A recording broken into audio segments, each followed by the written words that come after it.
Bem, pessoal, é um prazer ter todos vocês aqui no Seminário Teoria dos Números.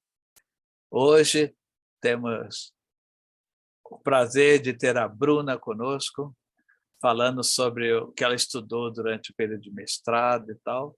E o título do seminário dela de hoje é sobre alguns invariantes em problemas de soma zero. Um prazer, Bruna, ouvir você. Vamos lá. Certo. Boa tarde, pessoal. Muito obrigada pela presença de vocês e obrigada, professor Ana, pelo convite.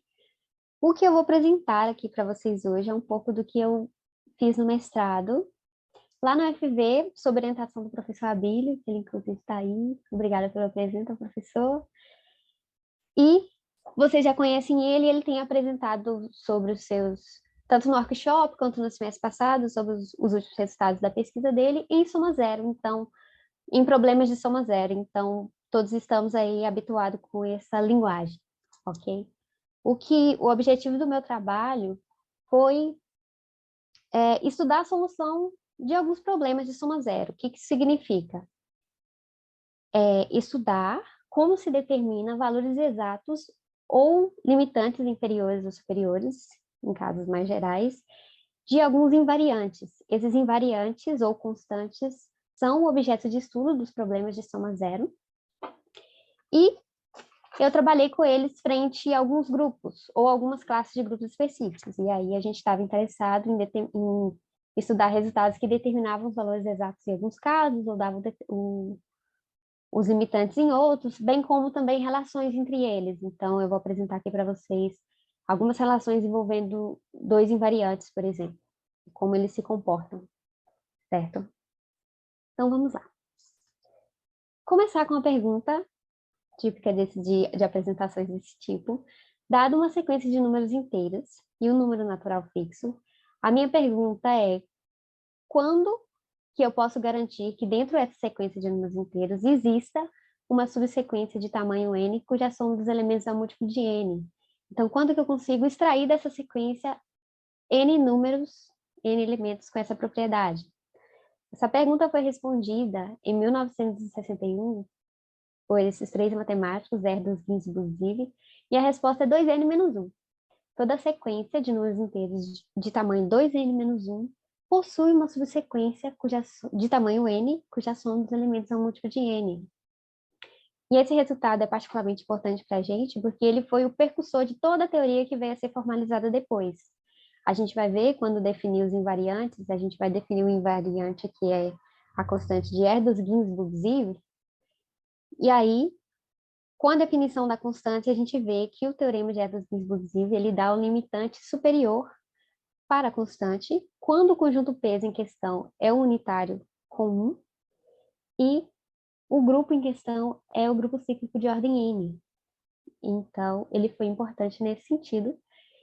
E a partir dele, outros matemáticos começaram a fazer perguntas parecidas, começaram a querer generalizar. Por exemplo, aqui a resposta foi para Cn, mas aí se eu considerar um grupo aditivo abeliano qualquer, finito, o que acontece? O que muda? E aí, se eu quiser, em vez de somar os elementos da sequência, eu quiser adicionar um conjunto peso específico, multiplicar os elementos da sequência por algum coeficiente e depois somar. E aí, naturalmente, a gente vai querer que a soma dê o neutro do grupo. Então, graças a essas novas perguntas que os matemáticos fizeram, foi possível introduzir aí as invariantes, que a gente vai definir daqui a pouco. Por exemplo, Davenport, que introduziu a constante de Davenport, que a gente usa essa notação aqui, D de G. Depois, Harbor, que introduziu a constante G, que é a constante de Harbor. E a Szinha, que a gente chama de constante de Erdős-Ginzburg, que ela é justamente, depois da formalização, ela é justamente a constante que generaliza o resultado que o Erdős-Ginzburg mostrou para o grupo cíclico de ordem n. Mais uma constante também que a gente trabalha aqui é a eta, que foi introduzida por Gauss. E no mesmo trabalho que ele introduziu ela, ele conjecturou uma relação entre a eta e a constante de Erdős-Ginzburg, dessa forma. A S é igual a eta mais o expoente do grupo menos 1.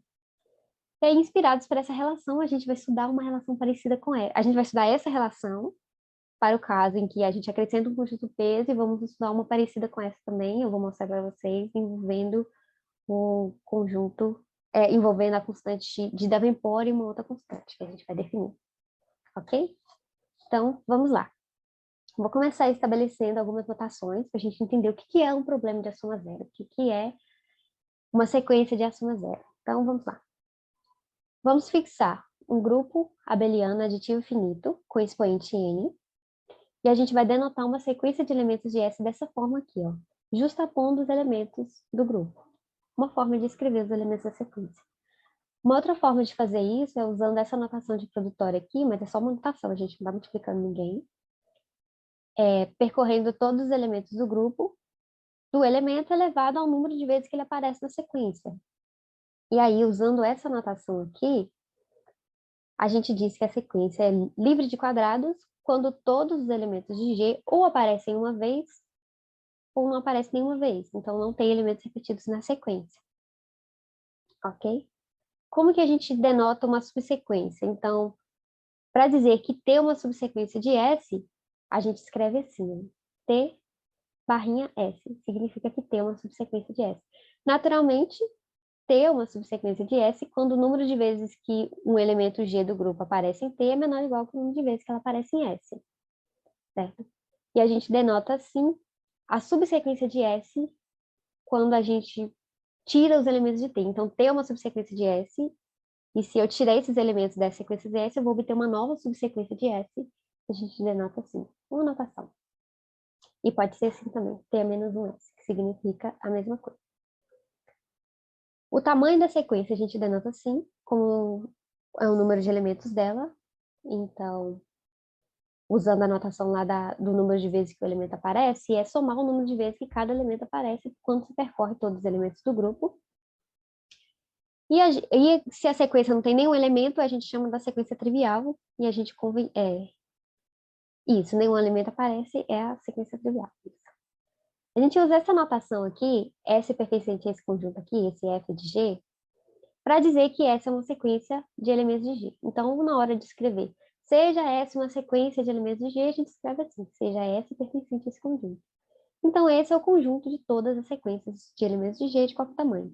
Esse conjunto F aqui, ele tem algumas propriedades, mas não foi o objetivo do trabalho, então a gente simplesmente só usou ali como anotação para simplificar a nossa escrita, ok?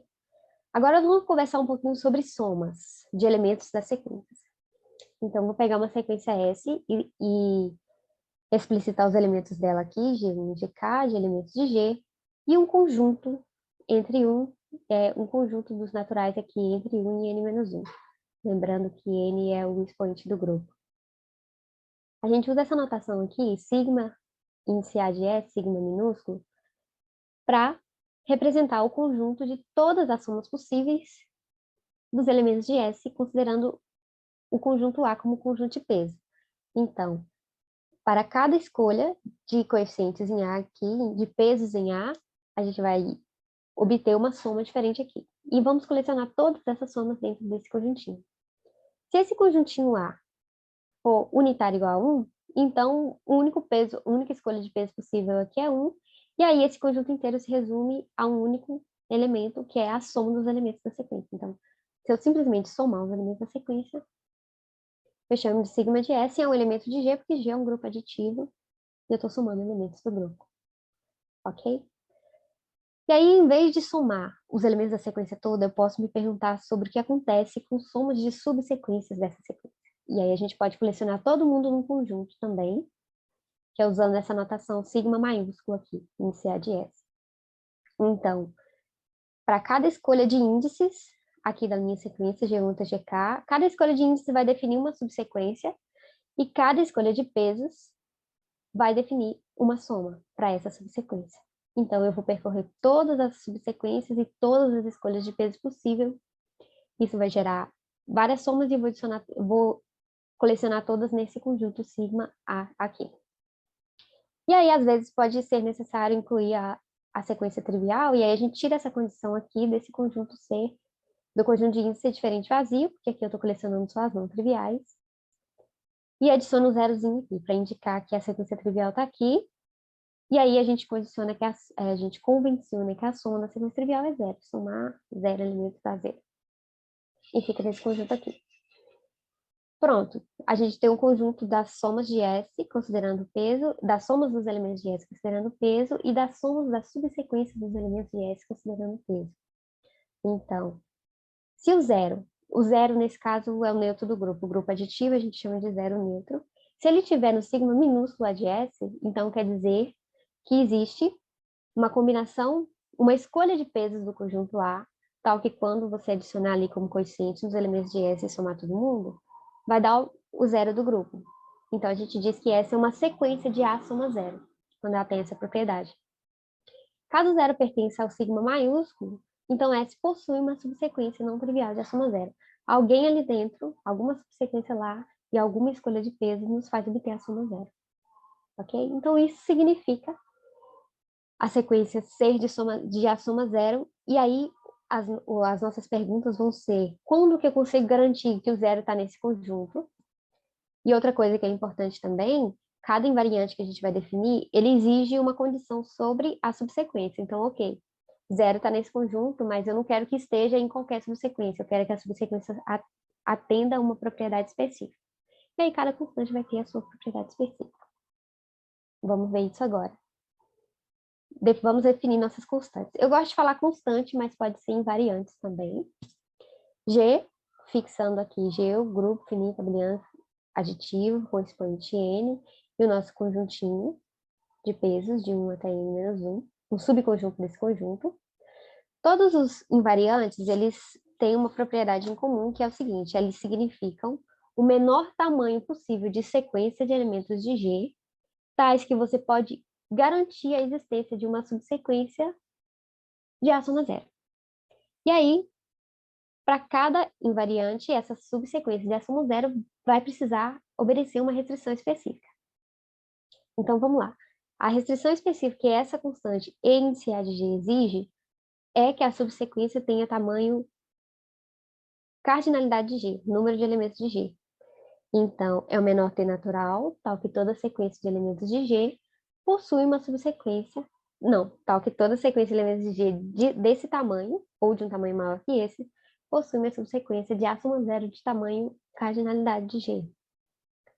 A segunda constante é a D, que é a constante de Davenport, lá que Davenport introduziu. Ela não coloca restrição sobre o tamanho da subsequência, então basta que exista uma subsequência não trivial de A soma zero. A terceira é a constante de Erdős-Ginzburg-Zieve, que é o Szinho, que a gente já mencionou ele lá no início. Ele é o menor t natural, tal que as sequências desse tamanho possuem uma subsequência de tamanho n, n expoente do grupo. Ok? Próxima, a eta. Ela exige que a subsequência tenha tamanho no máximo n, então ela se parece um pouco com a de Davenport, que o tamanho está solto, mas não completamente solto, ele é restringido pelo expoente do grupo. E a última é a constante de Haber, que ela se parece com a constante de Erdős-Ginzburg-Zieve, a diferença é que, em vez de percorrer todas as sequências do grupo, do tamanho, a gente vai percorrer apenas as sequências livres de quadrados, ou seja, as sequências que não têm elementos repetidos. Ok? E aí existem outros invariantes, aí na teoria, que é extensa e longa. Os que eu estudei foram basicamente esses, então foi os que eu vou definir aqui para vocês. O conjunto a gente chama de conjunto peso, e os problemas que visam obter os valores dessas constantes que a gente definiu são os problemas de A soma zero. Ok? Olha, tá começando a chover aqui e tem um barulho de uma telha aqui, então se estiver incomodando, vocês me avisam que eu vou mudar de cômodo da casa para terminar, tá bom? Qualquer coisa é só me falar aqui. Ok. Entendidos o que é um problema de soma zero, vamos então ver resultados sobre esses invariantes. E aí eu selecionei alguns para vocês. A primeira informação que eu trouxe é sobre uma relação entre a constante de Davenport e a constante E inicial. Lembra que a E, ela exige que a subsequência tenha tamanho e cardinalidade de G, e a D não exige nada sobre a subsequência. Então, vou começar aqui, um grupo abeliano finito de cardinalidade N. Eu quero falar dessa relação porque ela vai inspirar a gente depois a falar sobre a conjectura de Gauss e sobre a generalização da conjectura de Gauss também. Uma informação. Para todo conjunto peso e para todo grupo com essas propriedades aí de cardinalidade N, vale essa relação aqui de desigualdade entre a constante E e a constante D. Então, a E é maior ou igual que a D mais o número de elementos de G menos 1. E ver isso não é difícil. Para ver isso, a gente usa a definição da constante de Davenport. Então, pela minimalidade, tá? Lá na definição da invariante, que todos os invariantes têm essa propriedade em comum, existe uma sequência de tamanho uma unidade a menos que o valor da invariante, da constante, sem subsequência de a soma zero, satisfazendo a restrição lá da definição dela. No caso de Davenport, não existe subsequência de a soma zero de nenhum tamanho. E aí, usando essa sequência, que não tem subsequência, eu vou construir uma nova sequência S' dessa forma. Eu vou pegar S e acrescentar N menos 1 zeros e criar uma nova sequência. Essa nova sequência, ela não tem subsequência de a soma zero de tamanho N, porque se tivesse como selecionar N elementos aqui dessa nova sequência, cuja soma dá o neutro envolvendo os pesos do conjunto A, isso implicaria numa subsequência de S de algum tamanho, porque não tem como pegar só zeros, a gente só tem N menos 1 zeros. Então, em algum momento, algum elemento de S ia participar, e esses elementos de S que participassem dessa soma definiriam uma subsequência de S. De a soma zero, o que é impossível pela forma como a gente toma S. Então, a desigualdade estrita vale sempre. O que a gente pode dizer sobre a igualdade? Ela é verdade. Ela foi provada que é verdadeira sem um conjunto sem peso, para o conjunto peso unitário igual a 1, foi provado em 1990. E para o conjunto peso geral, foi provado em 2010 para o grupo cíclico de ordem N e 2012 para o caso geral. Então, está resolvido o problema da relação entre a E e a G. E aí, inspirados por essa relação que é verdade sempre, eu vou fazer a mesma pergunta sobre a relação entre... Uma pergunta parecida, na verdade, sobre a relação entre a S e a eta, ok? E aí, essa aqui vai ser a relação lá da conjectura de Gauss. E aí, lembra que a S usa o expoente de G na exigência da subsequência de a soma zero, e a eta também usa o expoente de G na subsequência de a soma zero. Então, vamos fixar o nosso grupo com o expoente N agora, explicitando o expoente. Fazendo a mesma coisa, com um argumento análogo ao que a gente viu agora, a desigualdade maior ou igual vale sempre também, para todo conjunto de pesos e para todo grupo. Basta pegar uma sequência de tamanho eta, menos 1, que não possui subsequência de tamanho no máximo n, e essa nova S' não vai ter sequência de tamanho n. Não vai ter subsequência de A soma zero de tamanho n, porque uma desse tipo aqui implicaria em uma subsequência de A soma zero da S, que a gente assumiu que não tem. Então, a desigualdade estrita, a desigualdade maior ou igual, vale sempre. Será que a igualdade vale? Para o caso em que o conjunto peso é 1, foi conjecturado por Gauss, que vale, e foi provado por ele também, que vale em alguns casos, é verdade em alguns casos. Quando, por exemplo, quando o expoente é 2, 3 e 4, e também foi mostrado quando o grupo é um P-grupo, ou quando a constante da Davenport é 2n menos 1, ou quando o rank é menor ou igual que 2, ou quando o grupo é o C3, soma direta com C3, soma direta... Não, C5, soma direta com C5, soma direta com C5. Então, para esses casos estão provados, e para alguns outros casos também já são provados. A informação que a gente precisa aqui agora, a informação que eu tenho aqui agora, é que é um problema em aberto ainda. Essa relação, ela não é verdade, não existe contra-exemplo, mas também não tem a prova para ela. Ok? E aí, a gente vai focar um pouquinho mais a nossa atenção para uma generalização. Ok, lá ainda é uma conjectura. O que acontece se eu trocar o conjunto peso, que era unitário igual a 1, para o conjunto peso menos 1 e 1? Eu estudei bastante esse conjunto peso. Eu tive um capítulo só sobre a constante de Davenport com esse conjunto peso, porque é interessante, porque você vai pegar uma sequência S, e quando você for realizar a soma, você vai poder trocar um elemento dessa sequência pelo inverso dele, quando for conveniente, porque multiplicar por menos 1 é trocar um elemento pelo inverso. Ok? E aí, Vamos estudar esse caso. A relação, a gente usa essa notação quando o conjunto é menos um, mais ou menos um. Bota aqui o mais ou menos e mais ou menos. Ela não vale no geral e eu vou apresentar já para vocês contra-exemplos assim de cara que não vale. E vamos ver. O primeiro, por exemplo, é de um trabalho do professor Emar com o meu orientador do mestrado, o professor Abílio, com o Diego. Eles mostram dos resultados desse trabalho. Esse trabalho tem vários outros resultados importantes também. Um deles é concluir que para o grupo da forma C3, seno direto com C3, seno direto com C3, R vezes, com R maior ou igual que 3, vale a desigualdade estrita. Não é igual, é estritamente maior. E como que a gente faz? Quais são os passos para chegar nessa conclusão? O primeiro é mostrar essa desigualdade para a eta. Então, a eta de G ela é maior que o ranking mais um.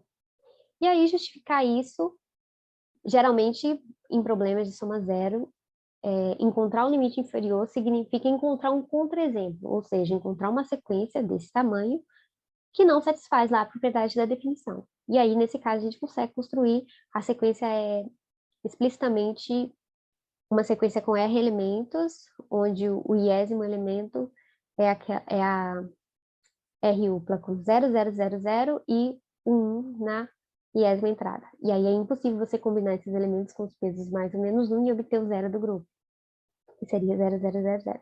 Então tem que ser maior ou igual que R mais 1. O segundo resultado é uma relação entre a constante de Harbord e a eta. Então, para grupos com essa cara, a G é igual a 2 vezes a eta menos 1. E aí, para justificar essa aqui, é a mesma história. Para ser menor ou igual, a gente precisa exibir uma sequência de tamanho 2 eta menos 2, sem subsequência de a soma zero de tamanho 3. Observe que o expoente do grupo aqui é 3. E aí a gente usa uma sequência de tamanho eta de G menos 1, que não tem subsequência de nenhum tamanho, nem de 1, nem de 2, nem de 3. E a partir dessa sequência, a gente constrói uma sequência que não obedece à propriedade da G que a gente precisa. E aí isso mostra o menor igual. E aí, para mostrar o maior igual, não, isso mostra o maior igual. E aí, para mostrar a desigualdade contrária, a gente pega uma sequência genérica desse tamanho, 2 eta menos 1, e estuda as propriedades dela, e vai supondo possibilidades para ela, para bater que ela, de fato, tem a subsequência de ação zero de tamanho n que a gente precisa, e usando também propriedades da eta. E uma terceira relação é uma relação entre a G e a S de R dos invisíveis, que quando o grupo tem esse formato, elas são iguais. Observe que lá da definição, lembra que a única diferença da G para S era que, em vez de percorrer todas as sequências, como a S faz, de elementos de G, a gente percorria apenas as sequências livres de quadrados. Então, a desigualdade menor ou igual, ela já existe, lá da definição. E aí, para calcular a desigualdade contrária, a gente precisa exibir uma sequência e obter, eu acho que é isso mesmo, eu tô com medo de confundir as desigualdades. Deixa assim, para não falar besteira. Ok, usando esses três resultados, a gente conclui porque quando R for maior que 3, a S é igual a G pela terceira resultado, a G é igual a 2 vezes a eta, e aí eu separo o eta mais eta menos 1, e a eta é maior ou igual que R mais 1. E R é maior ou igual que 3. Então, R mais 1 é estritamente maior que 3, que é o expoente do grupo. Então, eta mais R mais 1, menos 1, é estritamente maior que eta mais o expoente de G, menos 1. Então, nesse caso, vale a desigualdade estrita e a relação não se verifica, a relação que a gente está observando, que é essa aqui.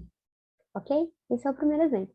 E aí tem esse trabalho, tem vários outros resultados lá, né? E não se resume somente a isso, tem muitas outras coisas, mas o que a gente usou foi isso aqui para chegar nessa desigualdade. Mais um exemplo. Esse exemplo foi dado pelo professor Bavinho, lá da FV, que também trabalha com os problemas de ação a zero. E o exemplo dele é o CN, soma direta com CN, quando o N é maior ou igual que 7 ímpar.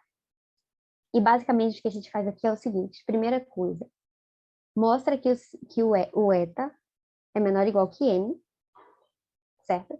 E depois E aí aqui eu botei só uma observação aqui, que na verdade ela é estritamente menor que n para n maior ou igual que 7, e para n igual a 3 e 5, ela é igual a n. E aí a gente vai usar essa desigualdade estrita aqui para chegar na nossa desigualdade estrita lá da relação que a gente quer mostrar que não vale. E por isso que a gente usa que o n é maior ou igual que 7. E mais um resultado, que é um que foi provado num trabalho da Adhikari com outros matemáticos aqui, que dá o valor exato da S para o grupo com esse formato. Então, ela vale 2n menos 1. Esses dois resultados aqui, eles têm a demonstração um pouco parecida. Primeiro, a gente mostra quando o n é primo, e depois, os indução sobre o número de fatores primos de n. E aí consegue chegar na desigualdade menor ou igual, né? E aí, para desigualdade maior ou igual, a gente exibe uma sequência de tamanho 2n menos 2, que não satisfaz para poder obter a igualdade aqui embaixo. Ok, esses dois resultados são suficientes para a gente obter a desigualdade estrita de novo, quando o n é maior ou igual que 7. Porque aí, nesse caso, eta mais expoente menos 1 vai ficar estritamente menor que n mais n menos 1, 2n menos 1 é igual a essa. E, portanto, a relação também não vale nesse caso. Ok? E aí, uma observação aqui, observe que tanto para o n igual a 3 quanto o n igual a 5, que eu coloquei aqui, o menor ou igual vale sempre, porque é o resultado aqui em cima, ok? E ela vai valer exatamente 3 quando o n for 3, exatamente 5 quando o n for 5, porque a gente tem a desigualdade contrária exibindo o exemplo. Então, quando o n é 3, essa sequenciazinha de dois elementos aqui, ela não tem subsequência de a soma zero em C3, soma direta com C3. Então, a gente tem a igualdade para o eta. E a mesma coisa aqui embaixo para o n igual a 5. Essa sequência aqui de 4 elementos, ela não tem subsequência de a soma zero. Então, ela dá o limitante inferior da eta e, portanto, a gente tem igualdade. Vale 5. E aí, quando a eta é exatamente o n, então, quando eu pegar a eta mais expoente menos 1, vai ficar n mais n menos 1, que vai dar igual a 2n menos 1, que é a S, aqui embaixo. Então, na verdade, para o C3 e para o C5, a relação vale. Então, eles são exemplos de grupos para os quais a nossa relação vale. E aí, existem mais exemplos tal que a relação vale? Sim, a resposta é sim, e aí agora a gente vai ver eles. Então, a gente viu exemplos que não funcionam, agora vamos ver exemplos que funcionam. O primeiro deles está no mesmo trabalho do professor Bavin, no mesmo que ele mostrou os exemplos que não tem os exemplos que tem, e é para grupos finitos de ordem 8 e 16. Então, todo grupo de ordem 8 e 16 satisfaz a relação. A relação se verifica. E como que a gente faz para justificar? Quais são os passos para justificar isso? A primeira coisa é usar um resultado que é uma consequência de um trabalho aqui do Adhikari com esses dois aqui, eu não consigo falar o nome dele, do Sam, eu acho que está citado ali. E esse resultado ele é bem geral e ele limita inferiormente e superiormente a constante da Davenport com peso mais ou menos para todo o grupo finito abeliano aditivo. E aí, para fazer essas limitações, quem que são esses limitantes? A gente escreve o grupo assim, ó. Lembra que todo grupo abeliano finito, pelo teorema fundamental dos grupos abelianos finitos, a gente pode escrever assim e pode ordenar de forma que o NI divide o NI mais 1. E escrevendo o grupo assim, a gente obtém a cara dos limitantes, inferior e superior. Esses limitantes envolvem o piso do log da base 2 desses NIs, de um lado, e soma, e do outro lado, o piso log da base 2 da cardinalidade do grupo, ok? E aí, por que essa informação é importante aqui? Porque nossos grupos, em caso, são de ordem 8 e 16. E aí, quando o grupo tem ou todos esses NIs são potências de 2, ou no máximo um deles não é potência de 2, nesse teorema desse artigo 4 que eu citei aqui, os limites inferiores e superiores vão coincidir, porque todas essas potências de 2 vão fazer com que a perda, quando você toma o piso do log no log na base 2, não aconteça. Vai ser todo mundo, quando você calcula o log na base 2, vai dar o número inteiro, então quando você calcular a perda ali não vai ter, e você vai conseguir aproximar o limite inferior do superior e obter o valor exato. Então, para grupos satisfazendo essa primeira condição aqui de, no máximo, um dos NIs não for potência de 2, a gente tem o valor exato da constante de Davenport. Ela vale piso de log na base 2 da cardinalidade de G mais 1. E aí, se além disso, você tiver uma informação a mais, se esse tamanho aqui, que é o tamanho da constante de Davenport, o valor da constante de Davenport, for menor que o expoente do grupo, então, as subsequências que a constante de Davenport garante que existe, a subsequência de A soma zero, ela vai ter tamanho, no máximo, o tamanho da constante de Davenport, que é menor que o expoente. Então, na verdade, a eta, lembra que a eta exige que a subsequência tenha tamanho no máximo expoente? A eta vai coincidir com a D nesse caso. Então, se o grupo satisfizer essas duas condições, a gente vai ter a eta igual a D, igual a esse log aqui. Igual a esse valor específico, esse valor dado aqui. E aí, o trabalho, então, para grupo de ordem 8 e 16, ok, todo mundo é potência de 2, então a gente tem dado AD. Para determinar a eta, a gente precisa garantir que esse valor aqui vai ser menor ou igual que G. E aí, para isso, a gente usa esse resultado aqui, ó. Percorrendo os inteiros L e N aqui, que satisfazem essa primeira condição aqui, grupos dessa forma, C2L soma direta com C2LN, satisfazem essa segunda condição e, portanto, a eta é igual a D, que é igual a esse piso aqui. Calculamos o piso na base do 2 da cardinalidade, dá esse valor. Aí, tanto para grupos dessa forma, quanto para grupos dessa forma, 2L, 2L, 2LN. Quando o N é maior ou igual que 2, a gente tem também a eta determinada. Ela é igual a D, que está determinada em esse valor. Então, o problema de determinar a eta para grupos de ordem 8 e 16 está resolvido. Na verdade, para grupos ainda mais gerais. Esse aqui se percorrer todos os L's e os N's, então você vai ter uma família de grupos muito maior, né? Pronto, achamos a eta, precisa achar a S agora. E aí, basicamente, o trabalho para encontrar a S é estudar os casos. Então, a gente pega um grupo de ordem 8. Quais são os grupos de ordem 8? E aí, para cada grupo de ordem 8, a gente já tem a eta determinada, então a gente já tem o tamanho da sequência e a gente já tem a desigualdade maior ou igual. Então, para mostrar a desigualdade menor ou igual, a gente pega uma sequência genérica desse tamanho aqui, eta mais expoente menos 1, e estuda as propriedades dela e as possibilidades que ela pode assumir para poder garantir que ela tem uma subsequência de tamanho expoente. Certo? Então, é esse o trabalho aqui. E pronto, resolvemos o problema dos grupos de ordem 8 e 16. Trouxe mais um exemplo. Próximo exemplo é de um artigo do Marchand com outros matemáticos, que é o grupo C2 soma direta com C2N quando N é maior ou igual que 2. É mais um exemplo de que vale a relação. Quais são os passos nesse caso? É de novo usar esse resultado. Primeiro a gente usa esse resultado do trabalho anterior, do trabalho do professor Bavin. E aí observe que o grupo da C2 e C2N, ele tem essa cara quando L é 1. Então, está determinado o eta para grupos dessa forma. É igual a D, que é igual a esse valor específico. E aí, precisa encontrar S. E aí, a gente encontra S aqui, ó. A S vale 2N mais o piso log na base 2 de 2N mais 1 para todo N. Então, a eta está determinada, a S está determinada. Só fazer o L igual a 1. A eta mais expoente menos 1 vai ser igual. Quando substituir esses valores aqui, troco o L por 1, vai chegar exatamente na S. E aqui o processo para encontrar a S, ela já vai ser maior ou igual, porque a gente já tem a eta, e eta mais expoente menos 1 é exatamente esse valor. E para mostrar que é menor ou igual, usa contradição. Então, você supõe que existe uma sequência desse tamanho sem subsequência de ação zero, de tamanho n. E vai usando vários artifícios e supondo várias possibilidades. Então, assim, é uma coisa bem técnica, mas é bem interessante os artifícios que usa ali, e obtém a igualdade, e, portanto, a relação vale também. E aí, o terceiro exemplo, o último exemplo que eu trouxe, é para os grupos finitos de ordem 32, que é o último exemplo que eu trabalhei na dissertação, e foi feito nesse trabalho aqui, usando com a de Cário, mas não daí o professor Bavin também.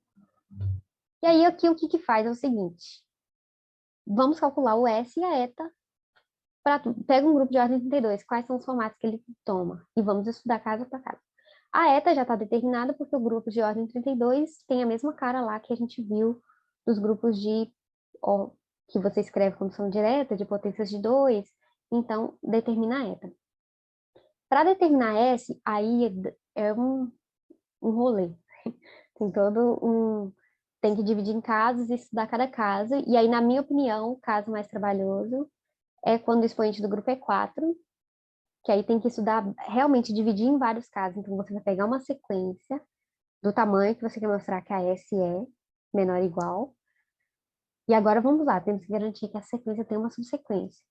E divide, caso 1, caso 2, caso 3, vários casos. Mas é bem bonita a demonstração e o processo chega na conclusão que a gente chega, consegue concluir. E pronto. Chegamos e encontramos a igualdade aqui. E nesse exemplo aqui vale a igualdade. E é isso. Foram esses resultados que eu trouxe para apresentar para vocês. Teve uma parte da minha dissertação também que eu trabalhei bastante com a constante da Venpore, igual eu mencionei, com peso mais ou menos 1, que foi estudar lá aquele resultado que dá os limitantes inferiores e superiores. E tem um outro trabalho que o objetivo é aproximar esses limitantes para a gente conseguir obter igualdade em vários outros casos. Então, eu trabalhei bastante com isso lá, mas aí eu preferi trazer isso aqui, porque mencionou ele lá também, então deu para aparecer.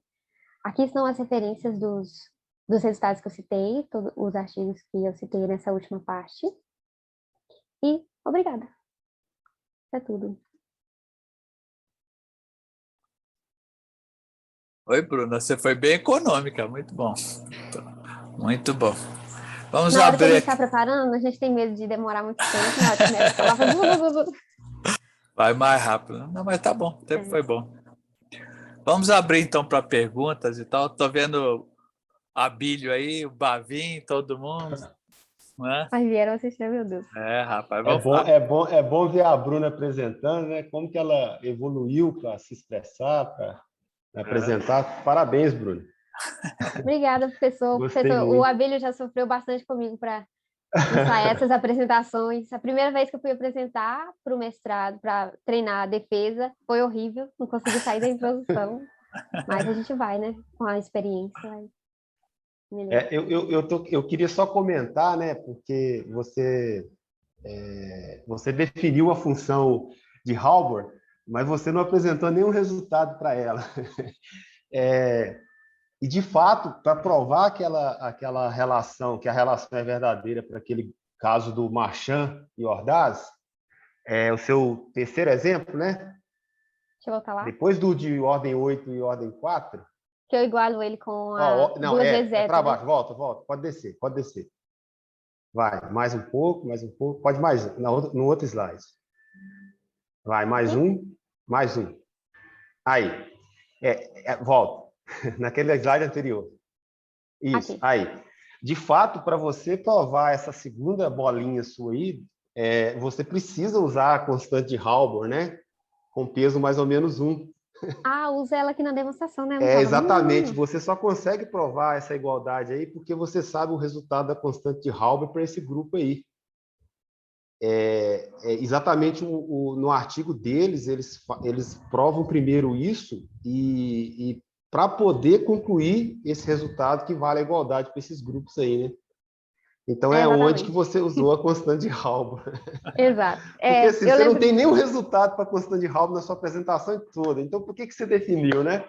Exatamente, ela estava mascarada aí, eu não percebi, é verdade, pessoal. Ele usa contradição, mas aí no processo da demonstração, realmente usa o Rabbit lá no meio. Lembrei agora do processo, foi bom você ter lembrado. Ter Isso mencionado aí, aí. botado um pontinho a mais aí. Muito bom, muito bom. Mas esse trabalho aí eu achei muito bonito, a construção deles, né? Eles usam esse resultado aí que foi provado pelo Bavin, do 2 elevado a L vezes N, mas eles conseguiram usar a constante de Hall para conseguir essa igualdade aí para esse grupo aí. Então, assim, foi um trabalho bem bacana mesmo. Exatamente. É uma demonstração bem bonita. Eu apresentei no dia da defesa, eu apresentei ela, mas pensei assim, Sim. vai ficar muito longo. E aí eu não lembrei que usava rápido no meio. Mais um. Mas parabéns, Bruno. Muito, muito bacana a sua apresentação. Obrigada, professor. Mais algum comentário? Alguma pergunta? Alguma coisa? Emar, perguntar rapidinho. Claro, Boa Beto. tarde, pessoal.